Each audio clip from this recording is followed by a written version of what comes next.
네, 구원파가 검경의 추적을 피해 도망다니던 유병헌을 구출하려고 한 정황이 포착됐습니다. 그러니까 금수원도 가만히 있었지는 않았던 것 같습니다. 네, 방치하지만은 않은 것으로 알려지고 있는데요. 백기종 전 수서경찰서 강력팀장, 김태현 변호사, 그리고 사회부 이만수 기자와 함께 자세한 이야기 분석해 보도록 하겠습니다. 네, 세 분 어서 오세요. 안녕하세요. 네, 자, 문제 팀장님, 다시 5월 25일로 시계를 돌려보겠습니다. 네. 5월 25일 급습했는데 유병헌 씨가 도망을 갔고 그렇습니다. 양혜정 씨는 달아났어요. 그렇습니다. 달아난 양혜정 씨는 금수원에다 연락을 했겠죠. 네. 아유, 헤어졌어요.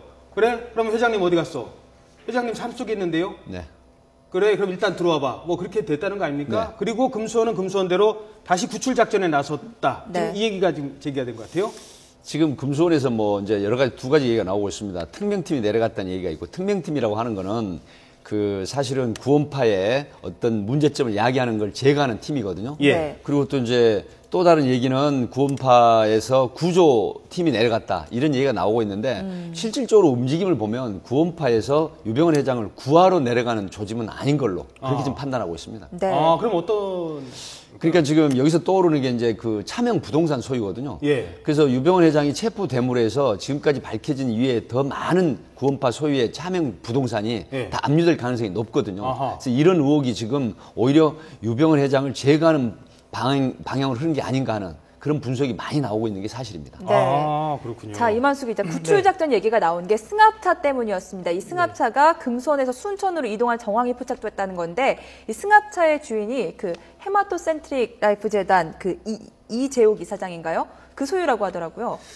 이재욱 씨가 아니라 이석환 상무라고 세모그룹 내에서도 상당한 영향력이 있는 사람인데, 이게 사실 오늘 처음 나온 얘기는 아니고요. 벌써 7월 23일쯤에 유병헌 씨의 시신이 발견된 이후에 검찰이 그간의 수사 과정을 얘기하면서 이 내용이 사실 들어있었습니다. 근데 이제 중요한 거는 뭐냐 하면은 그때까지만 해도 검찰은 일종의 구원파의 교란 작전으로 봤었다는 거예요. 근데 지금 돌이켜서 생각을 해보면은 이게 유병헌이 살아있을 거라는 전제하에 들어갔던 교란 작전이 아니라 오히려 구출 작전으로 보는 것도 맞을 것 같다라는 시각이 나오고 있는 겁니다. 저희가 상식적으로 이해가 안 되는 게 유병헌을 혼자 두고 아무도 움직이지 않고 조력자들은 전부 다 체포가 되거나 행방이 묘연해졌다라는 거잖아요. 그 부분이 이해가 안 되는 건데, 검찰은 당시에 판단하기를 순천에서 벗어나서 그런 승합차라든지 트럭의 이동 경로를 보고서는 이 사람들이 지금 교란 작전을 펼치고 있다라고 판단을 했다라는 게 검찰의 주장이었는데, 사실은 그렇죠. 사실은 오히려 지금 돌이켜 보면은 양혜정 씨의 행각, 그리고 어제 조사받고 나가면서 그런 말도 했잖아요. 자기가 내려가면은 검찰이나 경찰에 추적을 받을 것 같아서 움직이지 않았다라고 얘기를 했지 않습니까? 그렇다면은 자기는 잡힐 수도 있기 때문에 거꾸로 생각해 보면은 다른 사람을 통해서 뭔가를 좀 알아보려 했던 거 아니냐라는 그런 추정도 가능할 것 같습니다. 그러니까 매실 따라간 게 아니었어요. 이게 차량들은 결국은 유병헌 회장 구출 작전, 유병헌 일병 구하기 실패를 했으면 어느 순간에는 자기네들도 실패를 했다는 걸 알 거 아닙니까? 그럼 70대 노인이 산속에 그대로 방치가 돼 있고 구출 작전도 실패하고 잘못하면 회장님 죽겠네? 그런데도 검찰에는 얘기를 못하는 그런 상황이 반복된 거였네요. 그러니까 어떻습니까? 누군가 내려간 건 맞는데 아까 이제 팀장이 말씀하신 대로 그게 정말 특명팀인지 구조팀인지 구조팀이라면 자연사일 거고 특명팀이라면 타사를 오게 짓겠죠. 그 부분이 이제 결국 관건이 되는 것이고 아마 국가수의 어떤 파인 결과 분석이 명확하지 않기 때문에 그 부분의 논란은 두고두고 계속이 될 겁니다. 다만 어떤 경우든지 간에 구원파 입장에서는 6월 12일 날 시신이 발견된 건 알 수 있었을 것이다. 만약에 특명팀이라면 본인들이 처리를 했으니까 당연히 알 거고, 구조팀이라고 하더라도 이거 구조가 안 됐으면 뭔가 문제가 있는 거 아닌가, 신변에 문제가 생기지 않나, 이걸 충분히 알 수 있었을 거거든요. 그 6월 12일 날 시신이 발견된 사실들도 사실은 순천에 많은 구원파 신도들이 있기 때문에 그들이 정말 구하러 간 게 맞았다면 그 시신 나왔을 때 이거 우리 회장이거라는 걸 충분히 알았을 거예요. 그랬기 때문에 6월 13일부터 신엄환부터 시작해서 셀프 자수가 시작되는 것이죠.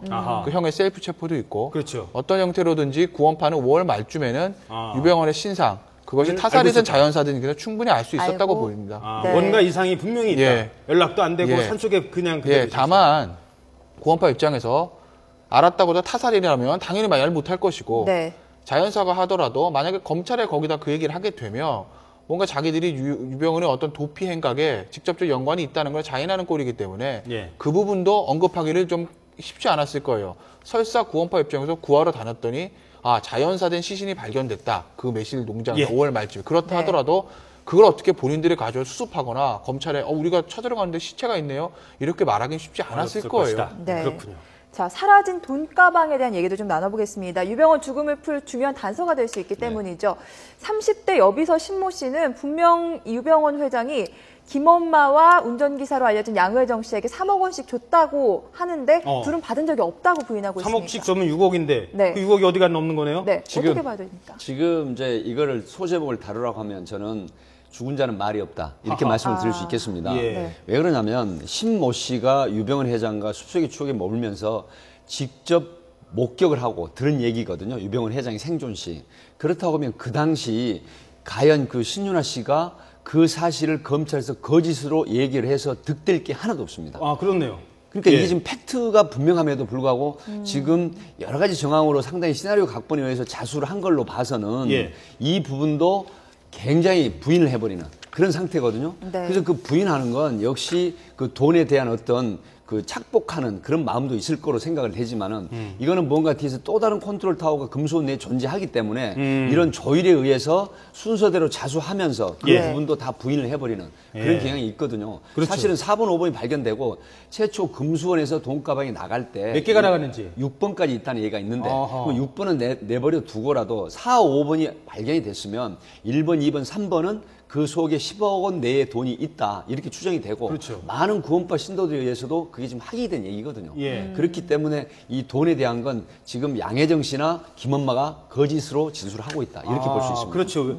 지금 이만수 기자 지금 팀장님도 말씀하셨습니다만 구원파 신도들을 움직이게 하는 힘은 크게 두 가지입니다. 하나는 신앙심. 믿음이 크면 뭐라도 할 수 있으니까요. 두 번째는 돈일 겁니다. 이 돈에 대한 부분 검찰 수사가 좀 있을 것 같은데 어떻게 일단은 보세요? 지금 양혜정 씨에 대한 조사가 꽤 길어지고 있거든요. 김엄마 같은 경우에는 어제는 조사도 안 했다 이런 얘기도 나오고 있는데 일단 그 신모 씨 같은 경우에는 돈을 주라는 얘기를 들었다까지만 진술을 하고 있거든요. 그러니까 돈을 직접 구원파나 아니면 유병헌 회장 쪽에서 직접 돈이 건네가는 것을 봤다라는 얘기는 또 안 하고 있습니다.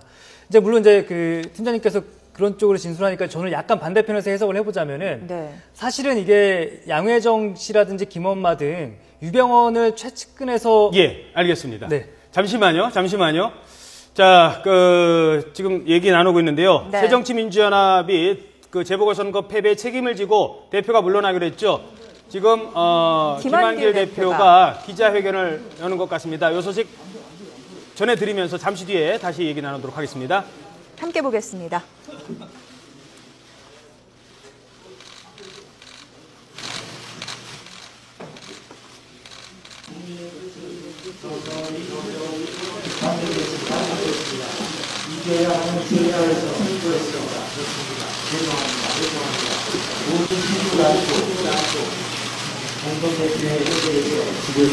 물러납니다.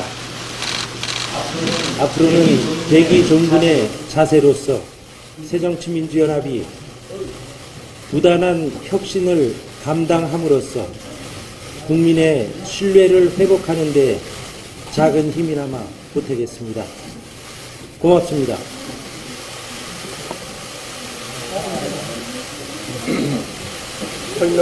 설명을 좀 해야 되죠. 내가 설명 좀 하겠습니다. 나도 이야기하고, 근데 여기서 얘기하시면 안 돼요. 잠깐만 부연해서 말씀드리겠습니다. 김한길 대표, 안철수 공동대표가 사의를 표했고 이에 따라서 최고위원들도 모두 같이 사퇴를 하게 됐습니다. 그리고 당원 당규에 따라서 박영선 원내대표가 당대표 직무대행을 맡아서 비상대책위원회를 구성해서 향후 당을 이끌어가는 것으로 생각하시면 되겠습니다. 이상입니다. 네, 김한길 새정치민주연합 공동대표 기자회견이었습니다. 네. 백의종군하겠다 뭐 이런 얘기가 나왔었다고요? 네, 김한길 공동대표 자 오늘 사퇴 의사를 밝혔는데 백의종군의 자세로 돌아가겠다라고 밝혔고요. 이에 따라서 당원 당규에 따라서 박영선 원내대표가 비대위원을 구성해서 이제 새정치민주연합을 이끌게 됐습니다. 자, 다시 한번 정리해드리겠습니다. 재보궐선거 11대4 참패했죠. 안철수 공동대표, 김한길 공동대표 모두 사퇴하고 네. 최고위원들도 사퇴합니다. 당대표가 사퇴하면 당대표가 임명한 정무직 당직자들 30여 명도 사퇴합니다. 전당대회 열어야 됩니다. 그때까지는 박영선 비대위원장 체제로 운영이 됩니다. 김한길 대표가 마지막으로 오늘 기자회견 1분도 걸리지 않았던 기자회견에서 했던 말 중에 하나 네. 제 귀에 지금 기억에 남는 말은 이겨야 하는 선거에서 졌다. 이겨야 하는 선거에서 졌다. 그래서 당대표 사퇴하고 백의종군 하겠다라고 얘기했습니다. 김한길 대표 사퇴했죠. 안철수 공동대표도 기자회견을 할지 모르겠습니다만 새정치에 대한 기대감이 이번 재보궐선거에서 많이 무너지는 것 아닌가 이런 생각을 해봅니다. 네. 자, 잠시 뒤에 이어지는 뉴스에서 전해드리도록 하고요. 변호사님, 계속 우리가 이제 6억 원 얘기를 아까 했었는데요. 그 6억 원 그렇다면 일단 어디로 갔을 것 같습니까? 3억씩 줬다고 했는데 우리는 모른다. 어떻게 보십니까?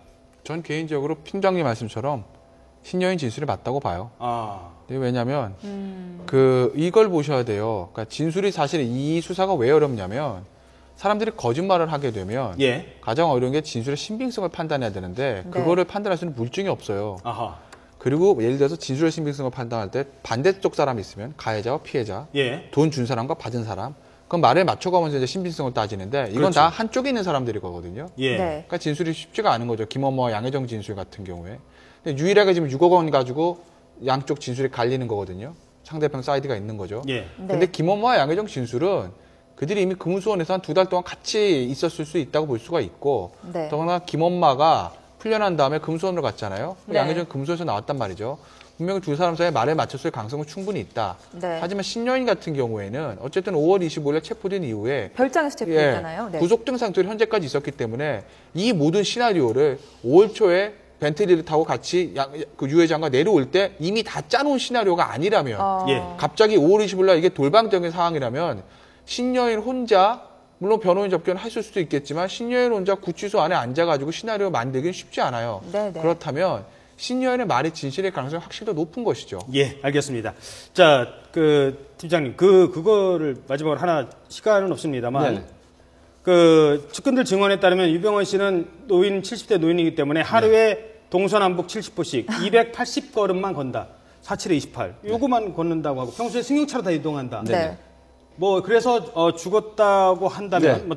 유병헌 시신이 맞다고 얘기를 했으니까요. 탈진 가능성 어떻게 보십니까? 구원파 측근에서 나온 진술인데 사실 네. 그게 현실적으로 믿기 어려운 얘기죠. 280분을 걸었다고 쳐요. 그런데 그 사람이 며칠 후에 밖에 나가서 걷는다.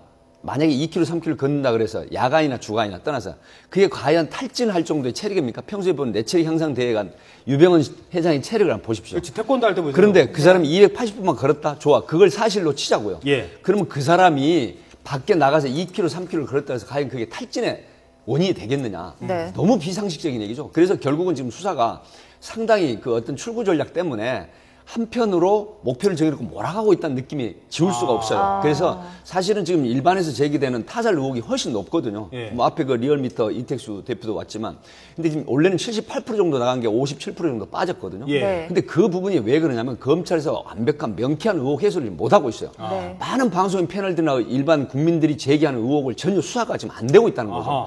그렇기 때문에 저런 부분이 보도가 노출이 된다고 하는 건 뭔가 한쪽으로 몰아가는 그런 출구 전략. 그렇죠. 그 출구 전략이라고 생각이 되기 때문에 국민들 의혹이 절대 빨리 가라앉지 않다. 이렇게 보고 있습니다. 예, 알겠습니다. 아쉽습니다. 오늘 속보가 많아서요. 얘기는 여기까지 들어야 될 것 같습니다. 지금까지 백기종 전 수서경찰서 강력특팀장, 김태현 변호사, 이만수 기자였습니다. 고맙습니다. 예, 고맙습니다. 감사합니다.